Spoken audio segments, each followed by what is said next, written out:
Yes, next one is RTGS. RTGS means real time gross settlement.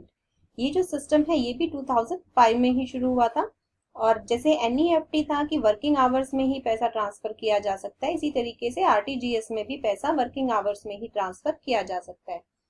It refers to a fund transfer system where transfer of funds takes place from one bank to another on a real time. Means उसी time पे आपका fund जो है वो transfer हो जाएगा. And on gross basis settlement is real time means the payment transaction is not subject to any waiting period. जैसे आपको NEFT में वेट करना पड़ता था कि 10-11 ट्रांजेक्शंस जब इकट्ठी हो जाएंगी उसके बाद बैंक आपकी जो प्रोसेसिंग है वो स्टार्ट करता था. लेकिन RTGS में ऐसा नहीं है. इसमें इमीडिएट टाइम पे आपके जो मनी है वो ट्रांसफर कर देगा. The transaction are settled as soon as they are processed. तो जैसे ही प्रोसेस किया जाता है उसी टाइम पे जो ट्रांजेक्शन है वो सेटल हो जाती है. And the gross settlement means the transaction is settled bye 1-to-1 basis. Means यहाँ पे आपको लॉट बनाने की जरूरत नहीं है. जैसे NEFT में था, हम लॉट बना रहे थे 10-11 ट्रांजेक्शन का और उसके बाद उनको एक साथ इनिशिएट कर रहे थे. ठीक है, तो यहाँ पे क्या है, आप 1-to-1 ट्रांजेक्शन कर सकते हो. This is the fastest possible money transfer system through the banking channel. तो ये एक फास्टेस्ट सिस्टम है जिससे हम मनी ट्रांसफर कर सकते हैं.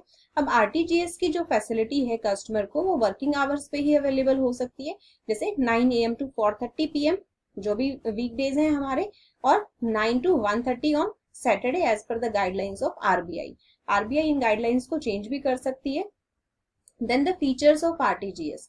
फीचर्स क्या है? All the bank branches in India are not RTGS enabled. जैसे NEFT में हमने कहा था कि NEFT की फैसिलिटी वही प्रोवाइड कर सकता है जो NEFT enabled है. इसी तरीके से RTGS की फैसिलिटी भी सिर्फ वही ब्रांच दे सकता है जो RTGS enabled है. और ओनली CBS, ठीक है, ये भी हमने पढ़ा था, enabled bank branches can extend this facility. तो सिर्फ जो CBS का बैंक ब्रांचेस हैं जो ये फैसिलिटी प्रोवाइड कर रहे हैं वही क्या कर सकते हैं, RTGS को यूज कर सकते हैं. CBS की फुल फॉर्म हमने क्या की थी? Yes, anyone can tell? It is core banking solution, centralized banking solution. Next is RTGS transactions are processed continuously throughout business hours. तो जो RTGS की फैसिलिटी है वो कॉन्टिन्यूसली, जैसे अभी हमने पढ़ा था कि 1-to-1 बेसिस पे चलती रहती है. इसमें वेट करने की जरूरत नहीं है, बैचेस बनाने की जरूरत नहीं है. The receiving bank has to credit the customer's account within 2 hours of receiving the fund transfer message.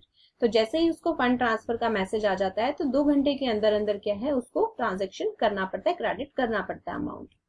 The fees of RTGS vary from bank to bank. जैसे NEFT का फीस जो है वो हमने अभी पढ़ा था कि कितना है, इसी तरीके से RTGS के ऊपर भी बैंक जो है वो फीस चार्ज करेगा और ये बैंक टू बैंक वेरी करता है. The minimum transaction value for RTGS is 2 lakh. हम NEFT में क्या था, मिनिमम कोई क्राइटेरिया नहीं था, कितना भी पैसा आप NEFT के थ्रू ट्रांसफर कर सकते हो. लेकिन RTGS के लिए क्या है, एक मिनिमम वैल्यू सेटअप की गई है 2 लाख रुपए. इससे कम की ट्रांजेक्शन नहीं हो सकती. और there is no upper ceiling for the RTGS transaction.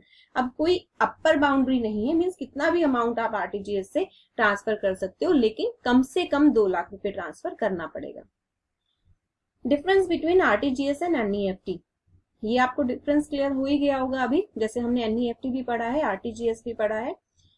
The basic difference between RTGS and NEFT is that while RTGS transaction are processed continuously, तो ये क्या है, 1-to-1 बेसिस पे किए जाते हैं, लेकिन NEFT क्या है, ये बैचेस में सेटल डाउन की जाती है. दूसरा डिफरेंस क्या पढ़ा हमने कि जो NEFT है वो कितने भी अमाउंट का किया जा सकता है, लेकिन RTGS को करने के लिए कम से कम 2 लाख रुपए ट्रांसफर करने पड़ेंगे.